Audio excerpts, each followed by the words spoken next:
The crystal vase shatters against the marble floor as Victoria Okonkwo's voice echoes through the mansion. "You're worthless. My dog has more value than you. Look at this, a fingerprint. Do you know how much this costs? More than your entire miserable life." The maid stands perfectly still, her face calm, her eyes steady. She doesn't cry, she doesn't beg, she simply watches, and that stillness infuriates Victoria even more. Fair African Tales. Subscribe and turn on the bell for new stories. The crystal chandelier catches the afternoon light as it floods through the floor-to-ceiling windows of the Okonkwo mansion. Victoria Okonkwo stands in the center of her sprawling living room, draped in a crimson designer dress that costs more than most people earn in a year.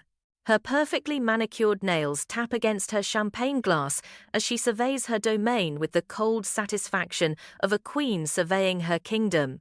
Outside, luxury cars line the circular driveway. Inside, staff members move like ghosts, careful not to draw her attention. They've learned that invisibility is survival in this house. Victoria's reputation precedes her, a woman who built her empire by marrying into one of Africa's wealthiest families. The media loves her, cameras adore her sculpted features and designer wardrobe. Charity galas showcase her generous smile. But here, behind these marble walls, a different woman emerges.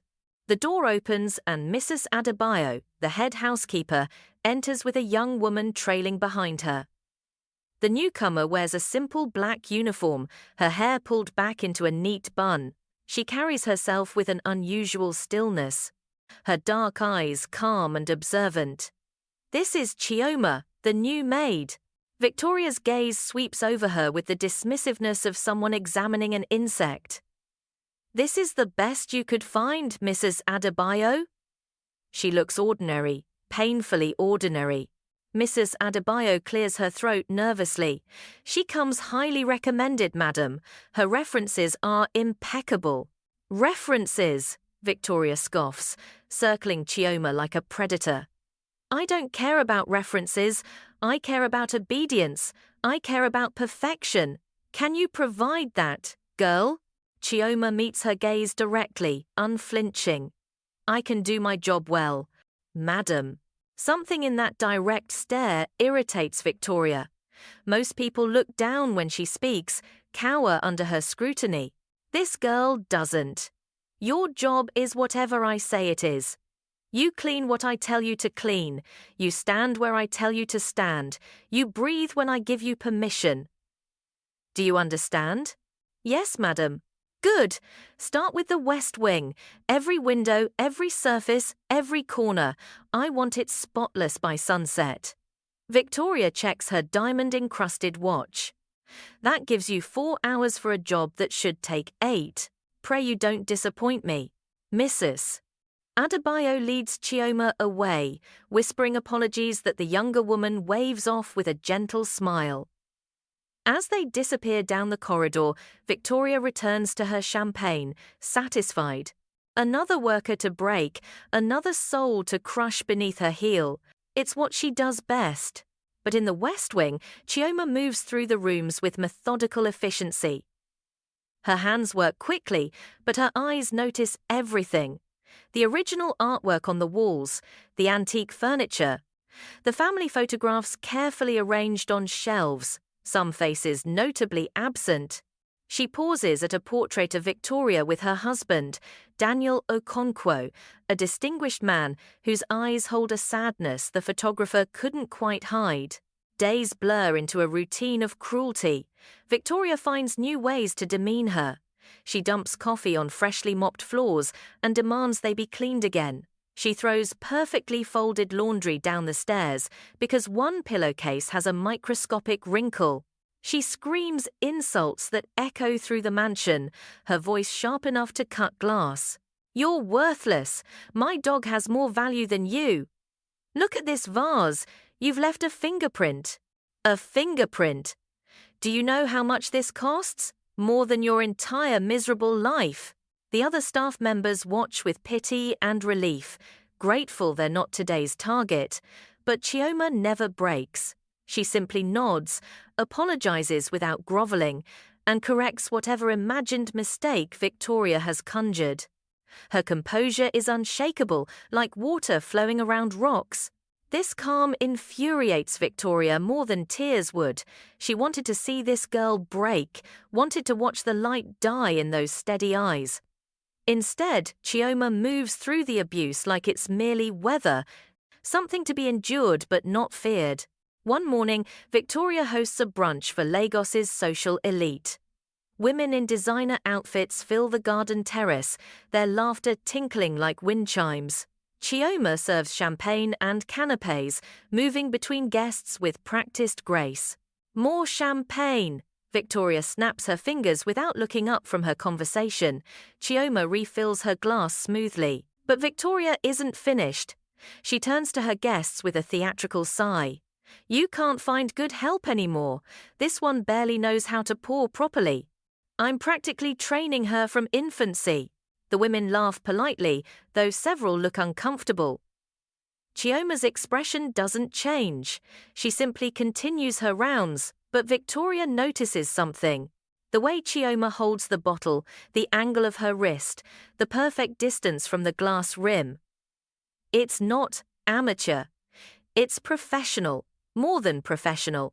It's the kind of training that comes from high-end hospitality or being on the receiving end of such service. After the guests leave, Victoria corners Mrs. Adebayo. Where did you find that girl? An agency, madam. Why? Is something wrong? She's too composed, too perfect. I want to know everything about her background, everything. Mrs. Adebayo shifts uncomfortably. Her file says she worked in several households before, always left with excellent references. I don't care about references. I want to know who she is. But digging reveals nothing. Chioma's history is clean, almost suspiciously clean. Previous employers praise her work, but offer no personal details. It's as if she materialized from nowhere, a ghost in servant's clothing. The mystery festers in Victoria's mind. She increases the abuse, hoping to crack that infuriating calm. She makes Chioma clean the entire pool deck with a toothbrush. She forces her to reorganize the library by color, then by author, then by size, then declares it all wrong and demands she start over. She serves Chioma's meals cold while the rest of the staff eats hot food. Yet Chioma endures. More than endures, she seems to be observing everything. Staff members notice her questions, gentle but probing. She asks the chef about the household accounts. She inquires with the driver about Mr. Okonkwo's schedule. She studies the mansion's layout with the intensity of someone memorizing every detail. In the servants' quarters, whispers begin. There's something different about her, the chef murmurs. Yesterday, I heard her on the phone speaking French. Perfect French. What kind of maid speaks French? I saw her reading financial documents, the gardener adds. Real documents from Mr. Okonkwo's study. She was taking notes. And her manners, Mrs. Adebayo says quietly. When she thinks no one is watching, she moves differently, like someone who's been trained in proper etiquette. Real etiquette. Not just service training. The rumors reach Victoria and paranoia takes root. Is this girl a spy? A journalist doing an exposé? A rival's plant? She begins watching Chioma obsessively, looking for mistakes, for breaks in character. But Chioma remains perfectly, maddeningly consistent. Then the messages start. Anonymous emails arrive in Victoria's inbox, each one containing fragments of information, records of financial transactions she thought were buried, photos of meetings she believed were secret, details about offshore accounts and creative accounting that have kept the Okonkwo Empire's money flowing into her personal coffers. Victoria's blood runs cold. Someone is watching her. Someone knows her secrets. She increases security, changes passwords, looks over her shoulder constantly. Her cruelty intensifies, as if inflicting pain on others can shield her from her own fear. During a particularly brutal tirade, she corners Chioma in the kitchen. "You think you're clever, don't you? You think I don't see the way you watch me? You're up to something, and when I find out what, I'll destroy you. I'll make sure you never work again. I'll ruin your entire pathetic life." Chioma sets down the dish she's washing and turns to face Victoria directly. For the first time, there's something in her eyes. Not fear, not submission, but a calculating awareness that makes Victoria step back involuntarily. "Is there anything else you need, madam?" Chioma's voice is steady, but underneath, Victoria hears steel. "Get out of my sight!" Victoria hisses, unsettled. The tension in the mansion becomes palpable. Staff members feel the storm building. Mr. Okonkwo, who spends most of his time away on business, returns home more frequently, his face drawn and worried. He barely speaks to Victoria anymore, and when he does, his voice carries disappointment that cuts deeper than anger. Victoria throws herself into planning the year's biggest social event, the Okonkwo Foundation Gala. It's her crowning achievement, a night where Lagos's most powerful gather to see and be seen. She'll wear her most expensive gown, smile her most dazzling smile, and remind everyone why she's untouchable. The day before the gala, she summons Chioma. "You'll be serving tomorrow night, and I expect perfection. If you embarrass me in front of my guests, I'll make sure everyone knows what a incompetent, useless creature you are. I'll announce it to the entire room. Do you understand?" "Perfectly, madam." "Good. Now get out. The sight of you makes me ill." The gala night arrives in a cascade of lights and luxury. The Okonkwo mansion transforms into a glittering showcase. Ice sculptures tower over buffet tables laden with delicacies. A string quartet plays in the corner. Nigeria's elite arrive in a parade of limousines, their jewelry catching the light like captured stars. Victoria holds court in the center, her crimson gown stunning, her smile sharp. She's in her element, accepting compliments and dispensing small cruelties disguised as jokes. Everything is perfect. Everything is under her control. Chioma moves through the crowd with a tray of champagne. She's dressed in a formal server's uniform, her movements fluid and precise. Several guests do double takes as she passes, their faces showing confusion, recognition, then shock. But Victoria, basking in attention, doesn't notice until she decides to make her move. Victoria spots Chioma near the main staircase and sees her opportunity. In front of her most important guests, she'll finally break this infuriating girl. "You there, the maid?" Victoria's voice cuts through the conversation. The room quiets. "Come here, now."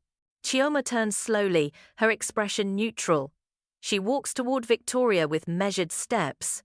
"This," Victoria announces to the crowd, "is what happens when you're too lenient with staff."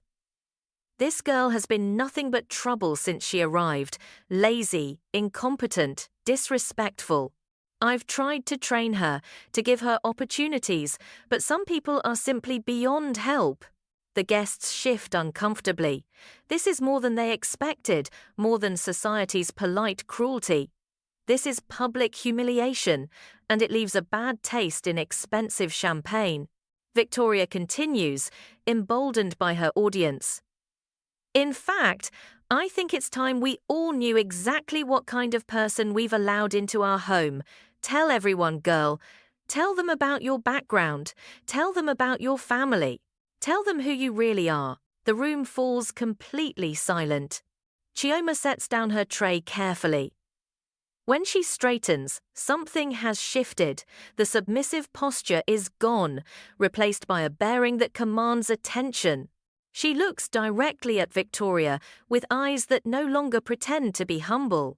"As you wish, madam." Her voice carries across the room with effortless authority. "My name is Chioma Adeyemi. My father is Chief Adebayo Adeyemi, and my mother is Dr. Yuande Adeyemi of the Adeyemi Group." A collective gasp ripples through the crowd. The Adeyemi Group is one of the most powerful conglomerates in Africa, controlling shipping, real estate, and manufacturing across 6 countries. Chief Adeyemi is a name that makes governments listen and markets shift. Victoria's face drains of color. You're lying. That's impossible. It's very possible. An elderly man steps forward from the crowd, his presence commanding instant respect. Chief Adeyemi himself, distinguished in traditional attire, his eyes hard as he looks at Victoria. Beside him stands an elegant woman in gold, Dr. Yewande Adeyemi, her expression cold. Father, mother. Chioma's voice softens slightly. Thank you for coming. Victoria stumbles backward. I don't understand. You're a maid. You're nobody. I am the daughter of the family that owns 60% of your husband's company. Chioma corrects her, her voice calm but cutting. The family that has, for the past 6 months, been evaluating whether to maintain our partnership with the Okonkwo Empire. My father had concerns about how this household was being managed, about the rumors of financial impropriety and abuse of staff. So I volunteered to see for myself. The room explodes in whispers. Victoria looks wildly at her husband, who stands frozen near the doorway, his face a mask of devastation. He knew who Chioma was, and he let this happen, let Victoria reveal herself completely. Everything I witnessed, Chioma continues, pulling a slim tablet from her uniform pocket. I documented. Every insult, every act of cruelty, every moment of abuse. I also had time to review your financial records, Victoria. The money you've been siphoning from the foundation, the deals you've made behind your husband's back, the bribes, the blackmail, the creative accounting. She hands the tablet to her father, who scrolls through it with increasing anger. Illegal transactions, misappropriation of funds, tax evasion. This is more than enough. Victoria's voice becomes shrill. You can't do this. This is entrapment. I'll sue. I'll ruin all of you. With what resources? Dr. Adeyemi speaks for the first time, her voice like ice. Your personal accounts are frozen as of 20 minutes ago. We have friends in many places, Mrs. Okonkwo. The evidence against you is overwhelming. Daniel! Victoria turns to her husband desperately. Daniel, say something. Tell them this is ridiculous. Daniel Okonkwo finally moves. His face aged a decade in a single evening. I'm sorry, Victoria. I'm so sorry. I should have acted sooner. I knew you were cruel, but I was weak. I looked away. Chief Adeyemi came to me 3 months ago with his concerns, and I agreed to this investigation. I hoped, somehow, that I was wrong about you, that you would prove to be better than the rumors suggested. You set me up, all of you. No, Chioma says quietly. You set yourself up. I simply gave you the rope. You chose to hang yourself with it. Security guards appear at the doors, their presence making Victoria's situation clear. The guests part like water as the guards approach her. Mrs. Okonkwo, the lead guard says formally, you need to come with us. This is my house. Mine. Victoria's composure finally shatters. She looks around wildly, searching for allies, finding none. Every face shows either satisfaction, pity, or cold indifference. The same people who laughed at her jokes now turn away. Mrs. Adebayo steps forward from the crowd of staff, her voice steady. Madam, we are prepared to testify about everything we witnessed, every member of the household staff. You terrorized us for years. That ends tonight. Victoria lunges toward Chioma, but the guards catch her easily. You think you've won. You think this is over. I'll destroy you. I'll destroy all of you. You've destroyed yourself, Chief Adeyemi says coldly. Guards, escort her out. The police are waiting. They drag Victoria toward the door, her screams echoing through the mansion she once ruled. The guests watch in stunned silence as she's removed from her own home, her empire crumbling in a single catastrophic evening. When the doors close behind her, the room remains frozen for a long moment. Then Chief Adeyemi addresses the crowd. "Ladies and gentlemen, I apologize for the disruption to your evening. Please, continue to enjoy the hospitality of the Okonkwo household. Under new management." He looks at his daughter with unmistakable pride. Chioma has removed her server's jacket, revealing an elegant dress beneath. She's transformed before their eyes, from servant to heiress, from invisible to unmissable. Daniel approaches her, his eyes red. "Miss Adeyemi, I cannot apologize enough for what you endured. Your bravery in exposing her, exposing us, is more than we deserved. You're a good man, Mr. Okonkwo," Chioma says gently, "but you allowed fear to make you silent. That makes you complicit. We'll need to have serious discussions about restructuring, about accountability, about changing the culture of this household and your business practices. Whatever you need, whatever it takes." He looks broken but relieved, as if a weight has finally been lifted. The guests slowly return to conversation, though the gala's mood has irrevocably shifted. This will be the story everyone tells for years. The night Victoria Okonkwo fell from grace in the most spectacular fashion imaginable. The following days bring swift changes. Victoria is arrested on multiple charges, the evidence against her overwhelming. Her court appearances become media spectacles, her once perfect image shattered beyond repair. The charities she claimed to support distance themselves quickly. The friends who praised her suddenly can't remember her name. In the Okonkwo mansion, Chioma oversees a transformation. She meets with every staff member personally, listening to their stories, addressing their concerns. Salaries increase, working conditions improve. The atmosphere of fear dissipates like morning mist under sunlight. Mrs. Adebayo cries when Chioma promotes her to household manager with a significant raise. "You didn't have to endure what you did," the older woman says. "You could have revealed yourself at any time." "I needed to understand completely," Chioma explains. "Surface observations aren't enough. I needed to feel what you all felt, to see what you saw every day. Only then could I truly document the depth of the abuse and implement real change." She establishes new protocols, accountability measures, and regular reviews. The mansion becomes not just a house, but a home, where staff are treated with dignity and respect. Word spreads through Lagos's elite circles. Other households begin questioning their own practices, worried about what secrets their walls might hold. Chioma works closely with Daniel to restructure the business, rooting out corruption and establishing transparent practices. It's painful work, exposing rot that has festered for years. But slowly, the Okonkwo empire begins to heal, its reputation rebuilt on honesty rather than fear. 3 months later, the Adeyemi Group announces a renewed partnership with the Okonkwo businesses, now confident in their integrity. The press conference features both families, united in their commitment to ethical business practices and social responsibility. A reporter asks Chioma about her undercover experience. She pauses, choosing her words carefully. "I learned that cruelty thrives in silence. It grows in spaces where people are afraid to speak, where power is unchecked, where witnesses look away. But I also learned that courage can be quiet. The staff who endured, who supported each other, who held on to their dignity despite everything, they were the true heroes of this story." She looks directly at the camera. "And I learned that no one is beneath you, the person you dismiss, the worker you abuse, the voice you silence.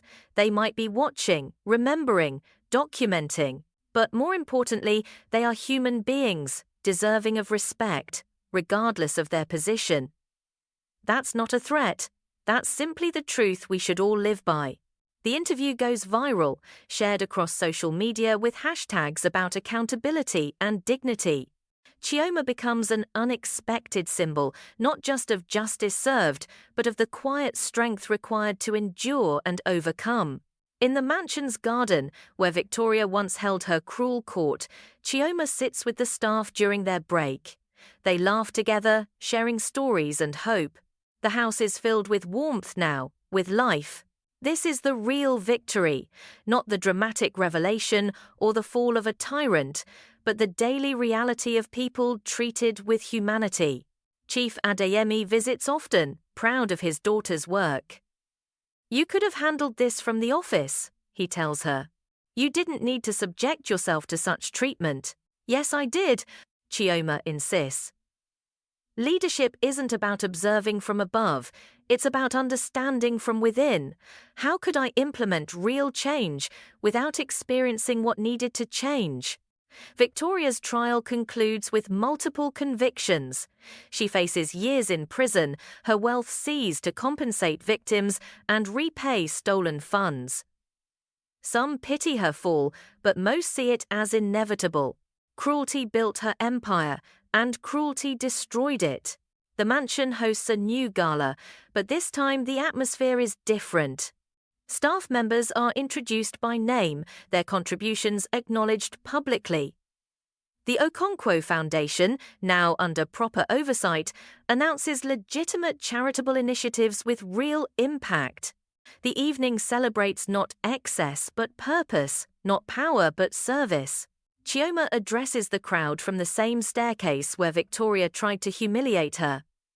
This house has a new story now.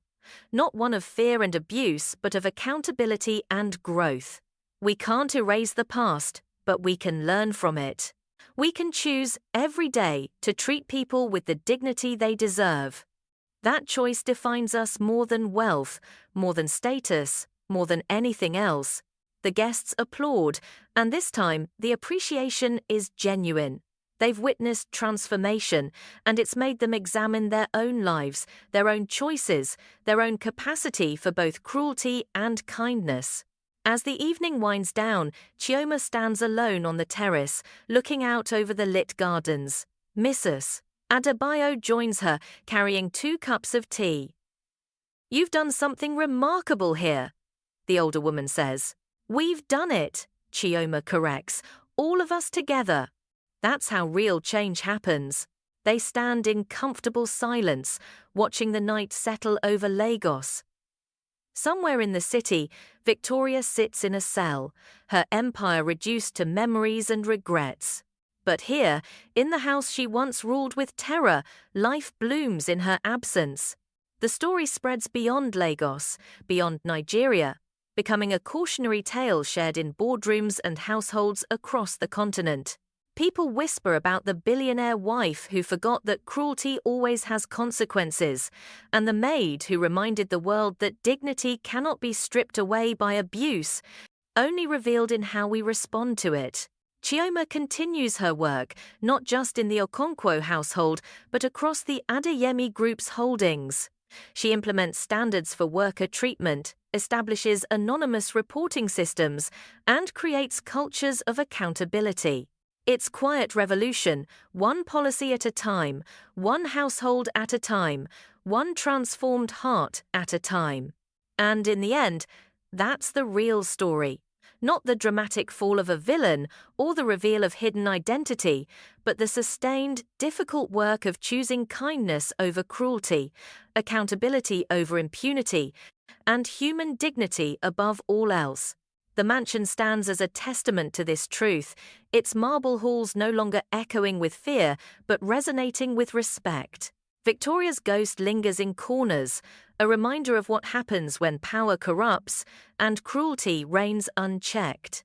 But Chioma's presence fills the space with something stronger, a promise that even the deepest darkness can be transformed by those brave enough to bear witness and strong enough to demand change. And so the story ends not with an ending, but with a beginning, a new chapter written not in spite, but in hope. A reminder that who we truly are reveals itself not in how we treat those who can help us, but in how we treat those we believe cannot hurt us. Victoria forgot this. She believed her position made her untouchable, her wealth made her above consequences, her power made her immune to justice.